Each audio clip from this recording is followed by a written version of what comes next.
Hola mis hermanos, ¿cómo están? Espero que todos se encuentren bien. Vamos a prepararnos nuestra sección del estudio del libro de congregación para la semana del 14 de octubre.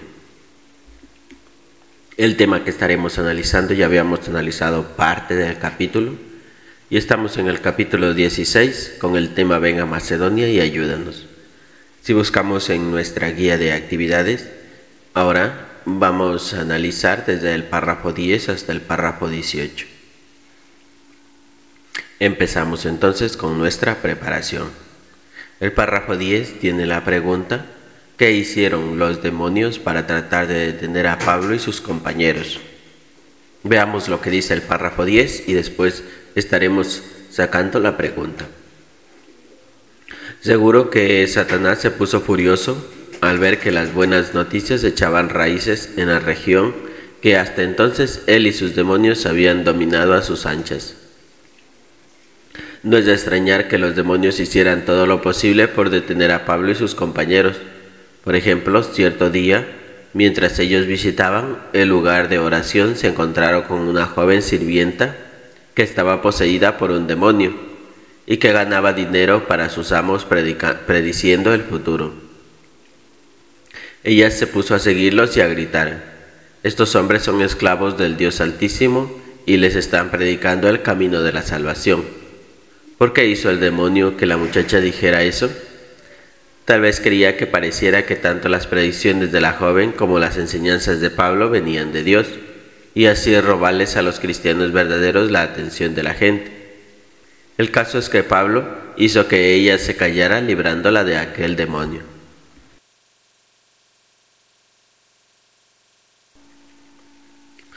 Ahora respondamos a la pregunta: ¿qué hicieron los demonios para tratar de detener a Pablo y sus compañeros? Los demonios intentaron detener a Pablo y sus compañeros al hacer que una joven sirvienta poseída por un demonio los siguiera y gritara que eran esclavos del Dios Altísimo y que estaban predicando el camino de la salvación. Así que este acto tenía como objetivo confundir a la gente, haciendo que pareciera que las enseñanzas de Pablo estaban alineadas con las predicciones de la joven, lo que podía desviar la atención de los verdaderos cristianos. Sin embargo, Pablo, al darse cuenta de lo que estaba sucediendo, la liberó del demonio.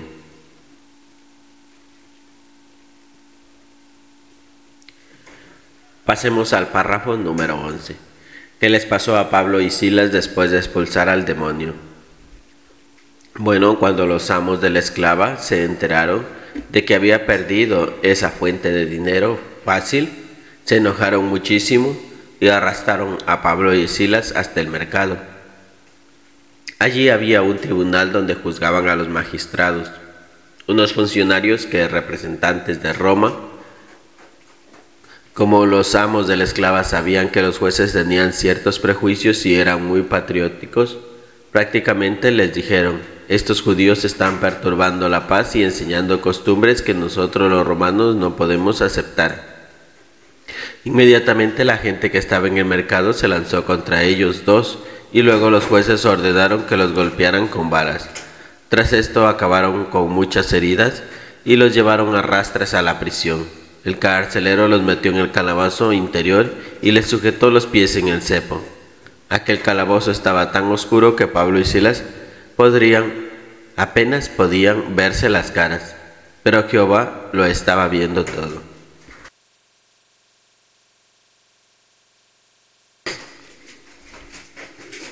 Pregunta del párrafo 11. ¿Qué les pasó a Pablo y Silas después de expulsar al demonio?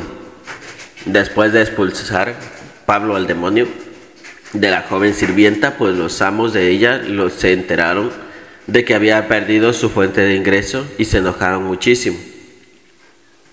Arrastraron a Pablo y Silas al mercado, donde los llevaron ante los magistrados. Allí los acusaron de perturbar la paz y de enseñar costumbres que no podían aceptar los romanos.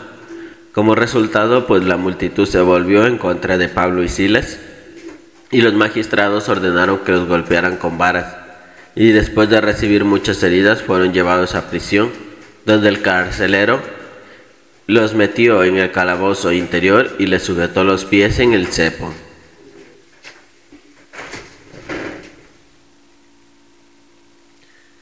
Ahora leamos lo que dice el párrafo 12. Las preguntas son las siguientes. ¿Cómo veía Pablo y sus compañeros la persecución y por qué? ¿Y qué táctica sigue usando contra nosotros Satanás y la gente que actúa bajo su influencia? Años antes Jesús les había dicho a sus seguidores, también los perseguirán a ustedes. Así que cuando Pablo y sus compañeros llegaron a Macedonia, estaban preparados para afrontar oposición. Por eso, cuando los empezaron a perseguir, sabían que Jehová no estaba descontento con ellos, sino que Satanás estaba furioso con ellos. Hoy quienes actúan bajo la influencia del diablo recurren a tácticas semejantes a los de aquellos opositores.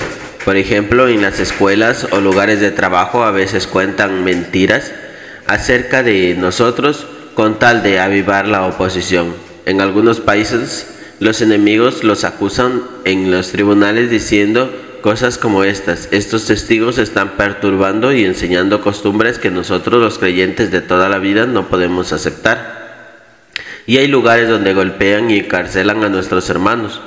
Pero hoy Jehová lo está viendo todo. También lo está viendo todo.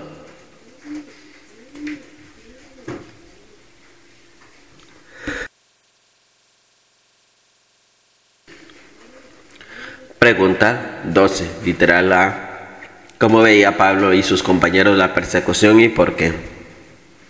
Bueno, Pablo y sus compañeros veían la persecución como algo esperado y no como un signo de descontento de parte de Jehová.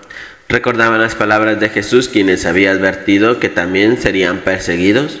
Por lo tanto, pues cuando enfrentaron oposición en Macedonia, comprendieron que su sufrimiento era una consecuencia de la furia de Satanás, quien estaba enojado por el avance del mensaje cristiano. Así que esta perspectiva les permitió mantener su fe y confianza en Dios, sabiendo que estaba cumpliendo con su misión a pesar de las dificultades.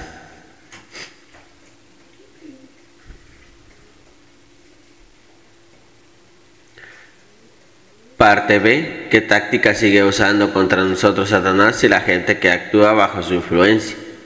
Satanás y las personas que actúan bajo su influencia continúan utilizando tácticas similares a las que se emplearon en tiempo de Pablo y Silas. Estas tácticas incluyen pues la difusión de mentiras y acusaciones en lugares públicos como escuelas, tribunales, para avivar la oposición contra los siervos de Dios. A menudo se nos acusa de perturbar la paz o de enseñar costumbres que son inaceptables para la sociedad. Además, pueden recurrir a la violencia y la persecución física para golpear y encarcelarnos con el fin de intimidar y silenciar el mensaje cristiano.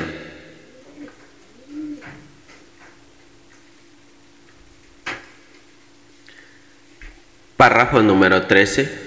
¿Qué situación llevó al carcelero a preguntar qué debía hacer para salvarse? Leamos lo que dice el párrafo 13. Pablo y Silas les tuvo que tomar un tiempo asimilar todo lo que había pasado ese día. A eso de la medianoche ya se habían recuperado lo suficiente de la paliza como para estar orando y alabando a Dios con canciones. De repente un terremoto sacudió la prisión. El carcelero, despertando sobresaltado, vio que las puertas estaban abiertas y pensó que los presos se habían escapado. Como sabía que lo castigarían, sacó su espada para quitarse la vida. Cuando estaba a punto de matarse, Pablo le gritó: «No te hagas daño, todos estamos aquí». Angustiado, el carcelero les preguntó: «Señor, ¿qué tengo que hacer para salvarme?» Pablo y Silas, sabiendo que su salvación no dependía de ellos sino de Jesús, por eso le respondieron: «Cree en el Señor tú y tu casa y serás salvo».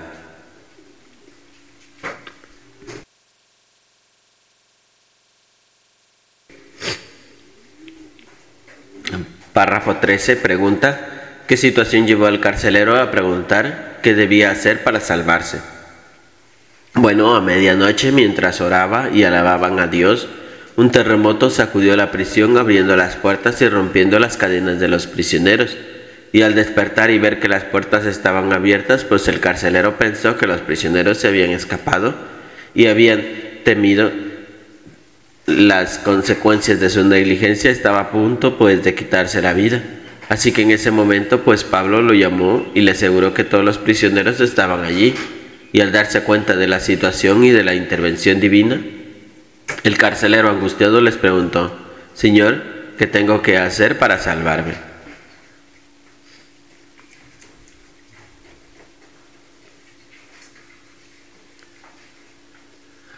Párrafo 14. ¿Cómo ayudaron Pablo y Silas al carcelero y qué bendición recibieron Pablo y Silas por aguantar la persecución sin perder la alegría? Veamos la lectura del 14. ¿De verdad quería el carcelero saber la respuesta a esa pregunta?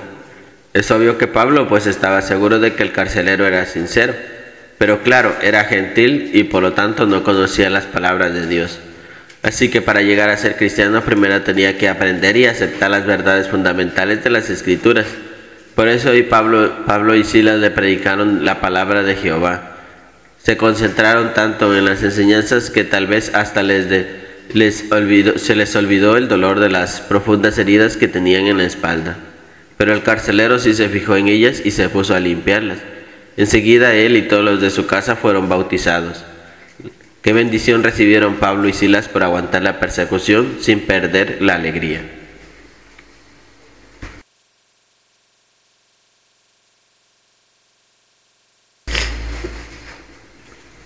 Entonces el párrafo 14, primera pregunta: ¿cómo ayudaron Pablo y Silas al carcelero? Bueno, Pablo y Silas les predicaron la palabra de Jehová, enseñándole las verdades fundamentales de las Escrituras. Y a pesar de sus propias heridas y sufrimientos, se concentraron en ayudar al carcelero a entender el mensaje de salvación, lo que llevó a él y a todos los de su casa a que fueran bautizados.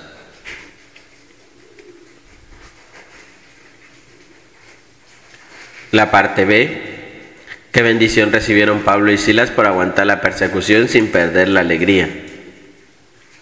Bueno, Pablo y Silas recibieron la bendición de ver al carcelero y su familia convertirse al cristianismo y ser bautizados. A pesar de haber sufrido persecución y haber sido golpeados, mantuvieron su alegría y fe en Dios, lo que permitió ser instrumentos en la salvación de otras personas. Así que esta experiencia no solo fortaleció su propia fe, sino que también les brindó la satisfacción de haber cumplido con su misión de predicar el mensaje de salvación, lo que representa una gran bendición en su ministerio.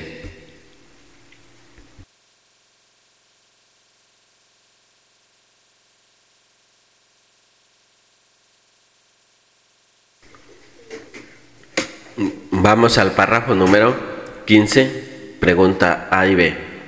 ¿De qué manera han seguido muchos testigos el ejemplo de Pablo y Silas? ¿Y por qué debemos seguir visitando a las personas de nuestro territorio?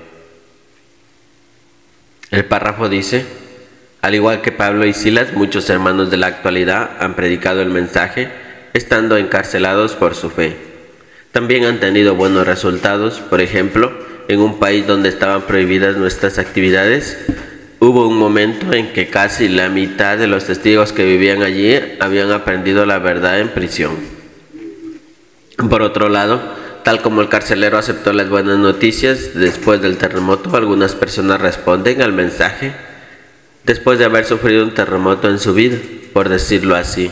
Por eso debemos ser constantes y visitar a las personas de nuestro territorio para estar ahí en caso de que un día quieran aceptar nuestra ayuda.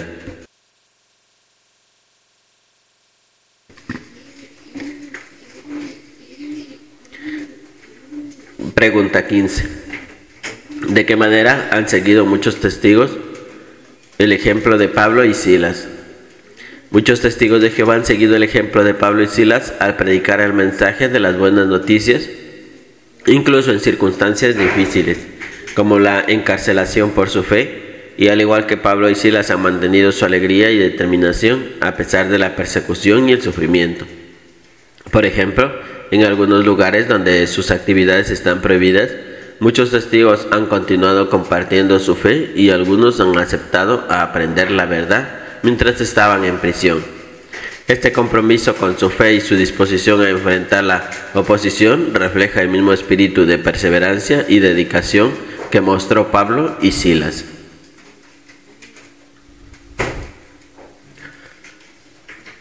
La parte B. ¿Por qué debemos seguir visitando a las personas de nuestro territorio? Debemos seguir visitando a las personas de nuestro territorio porque, al igual que el carcelero que aceptó las buenas noticias después de experimentar un terremoto en su vida, muchas personas pueden estar abiertas a escuchar el mensaje en momentos de crisis o cambio. La constancia en las visitas permite que estemos disponibles para ofrecer apoyo y ayuda a quienes puedan estar buscando respuestas y consuelo en momentos difíciles.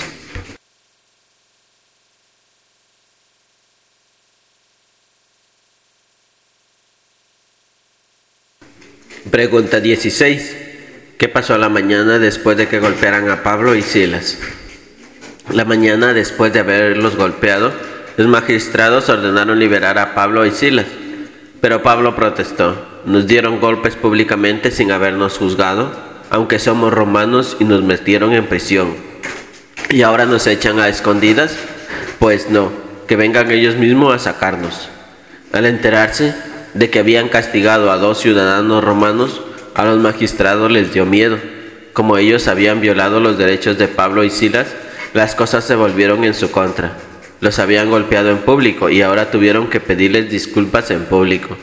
Luego les suplicaron que se marcharan de Filipos.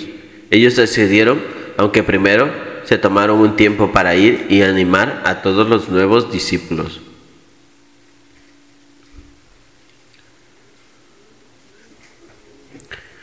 Ahora la pregunta 16 dice: ¿qué pasó la mañana después de que golpearan a Pablo y Silas? La mañana después de que golpearan a Pablo y Silas, los magistrados ordenaron su liberación. Sin embargo, Pablo protestó recordándoles que habían sido golpeados públicamente sin haber sido juzgados a pesar de ser ciudadanos romanos. Se negó a salir de prisión sin que los magistrados vinieran a sacarlos personalmente, lo que les generó miedo en los magistrados al darse cuenta que habían violado los derechos de Dios de 2 ciudadanos romanos.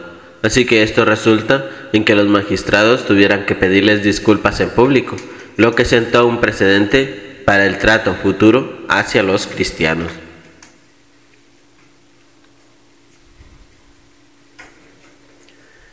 Pregunta 17. ¿Qué importante lección aprendieron Pablo y Silas, los nuevos discípulos? ¿Qué importante lección aprendieron de Pablo y Silas, los nuevos discípulos? Leamos el párrafo 17.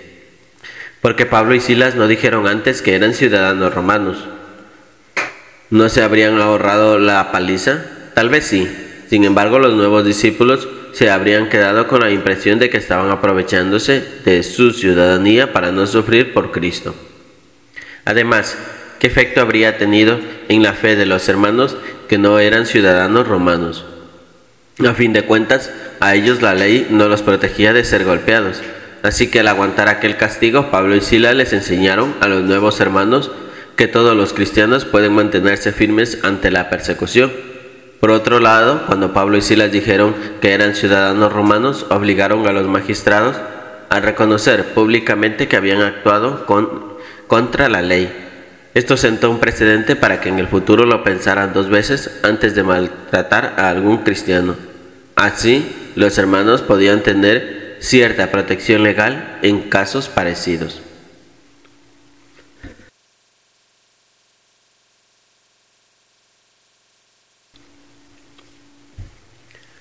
Pregunta 17. ¿Qué importante lección aprendieron de Pablo y Silas los nuevos discípulos? Bueno, los nuevos discípulos aprendieron una importante lección de Pablo y Silas sobre la perseverancia y la firmeza en la fe ante la persecución. Al ver que Pablo y Silas no se aprovecharon de la ciudadanía romana para evitar el sufrimiento, sino que aceptaron el castigo con valentía, comprendieron que todos los cristianos, independientemente de su estatus legal, pueden mantenerse firmes en su fe. Esta actitud les enseñó que la lealtad a Dios y la disposición a sufrir por Cristo son fundamentales en la vida cristiana. Otro comentario: además, al hacer que los magistrados reconocieran públicamente su error, Pablo y Silas también les mostraron que es posible defender los derechos legales de los cristianos, lo que podían ofrecer cierta protección en el futuro.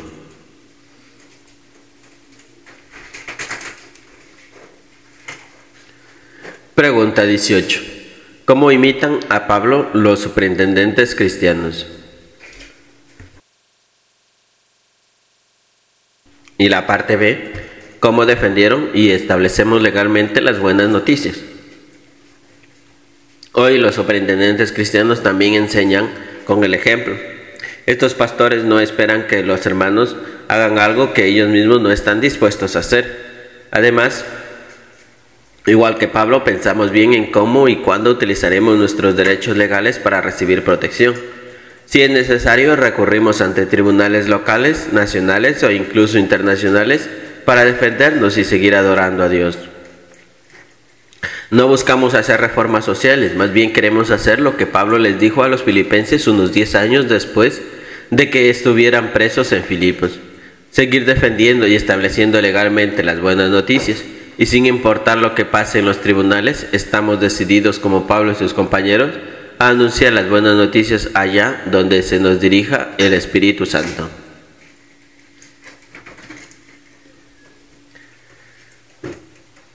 Pregunta 18. ¿Cómo imitan a Pablo los superintendentes cristianos? Los superintendentes cristianos imitan a Pablo al enseñar con el ejemplo y al no esperar que los hermanos hagan algo que ellos mismos no están dispuestos a hacer. Esto significa que los superintendentes se esfuerzan por ser modelos y seguir en su conducta y en su dedicación al ministerio. Además, al igual que Pablo, consideran cuidadosamente cómo y cuándo utilizar sus derechos legales para recibir protección y defender la fe. Ahora vamos entonces con la parte B. ¿Cómo defendemos y establecemos legalmente las buenas noticias? Bueno, defendemos y establecemos legalmente las buenas noticias al utilizar nuestros derechos legales de manera estratégica y consciente. Esto implica que cuando es necesario recurrimos a los tribunales locales, nacionales e internacionales para proteger nuestra libertad de culto y nuestra capacidad de predicar. Al hacerlo, buscamos asegurar que nuestras actividades y creencias sean respetadas y que podamos continuar compartiendo el mensaje sin temor a represalias. Bueno, hasta aquí ha llegado nuestro estudio del libro de Congregación. Espero que estas ideas te puedan servir y nos vemos en una próxima ocasión.